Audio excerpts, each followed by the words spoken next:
Updates చూస్తున్నాం. తెలంగాణలో పలువురు ఐపీఎస్ అధికారులు బదిలీ అయ్యారు.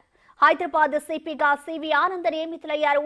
విజిలెన్స్ డీజీగా కొత్తకోట శ్రీనివాస్ రెడ్డి, ఏసీబీ డీజీగా విజయ్ కుమార్ కు ప్రభుత్వం నియమించింది. ఈ మేరకు ఉత్తర్వులు జారీ చేసింది.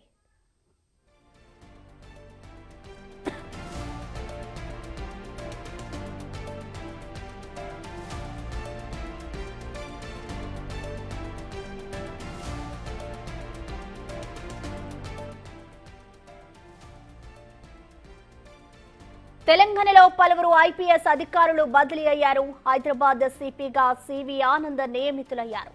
విజిలెన్స్ డీజీగా కొత్తకోట శ్రీనివాస్ రెడ్డి, ఏసీబీ డీజీగా విజయ్ కుమార్ కు ప్రభుత్వం నియమించింది. ఈ మేరకు ఉత్తర్వులు జారీ చేసింది.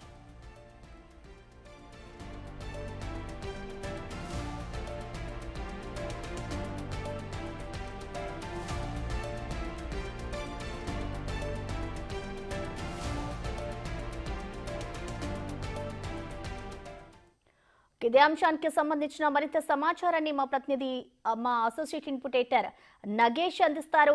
నగేష్, చెప్పండి, ఐపీఎస్ అధికారుల బదిలీకి సంబంధించిన డీటెయిల్స్ ఏ విధంగా ఉన్నాయి? ఎవరెవరిని ఎక్కడెక్కడికి బదిలీలు చేశారు నగేష్? 5 కేసులను ట్రాన్స్ఫర్ చేశారు. అంటే ఆకస్మిక బదిలీ అనుకుంటారు, కానీ ఇది ప్రభుత్వం ముందుగానే ఈ బదిలీలకు కొంత కసరత్తు చేసినట్టుగా తెలుస్తుంది. హైదరాబాద్ కమిషనర్ గా సివి ఆనంద్ మళ్ళీ తన పాత స్థానంలోకి వచ్చారు. అదే ఏసీబీ స్థానంలో విజయ్ కుమార్ ఏసీబీ డైరెక్టర్ గా బాధ్యతలు స్వీకరించారు. మహేష్ భగవత్ ని Telangana law and order personal welfare గా అండ్ అతన్ని కంటిన్యూ చేస్తూ ఆర్డర్ లో పేర్కొన్నారు.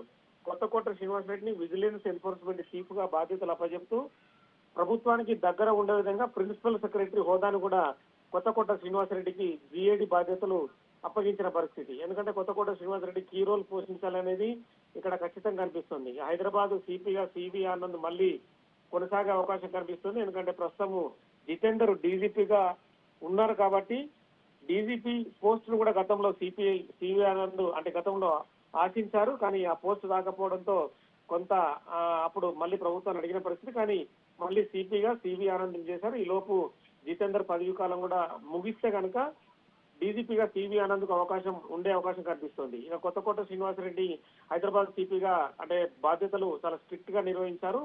ఎందుకంటే మళ్ళీ విజిలెన్స్ ఎన్ఫోర్స్మెంట్ చీఫ్ గా మేడిగడ్డ కావచ్చు, మిగతా కొన్ని ప్రాజెక్టులకు సంబంధించిన విచారణ కూడా ఉంది. ఆ క్రమంలోనే కొత్తకోట శ్రీనివాసరెడ్డి వేసినట్టుగా మనం అనుకోవచ్చు.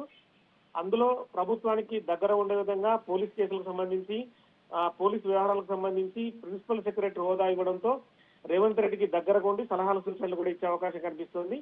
మహేష్ భగవత్ యథాస్థానాన్ని కొనసాగించే అవకాశం ఉంది. కేవలం 5 సీనియర్ అధికారుల బదిలీలు మాత్రమే ప్రభుత్వం చేసింది. ఇవన్నీ కూడా చాలా కీలక విషయాలు కనుక కీలక పోస్టులను వాళ్ళందరినీ కొనసాగించడానికే ప్రభుత్వం మొగ్గు చూపిందని చెప్పొచ్చు. Thank you Nagesh.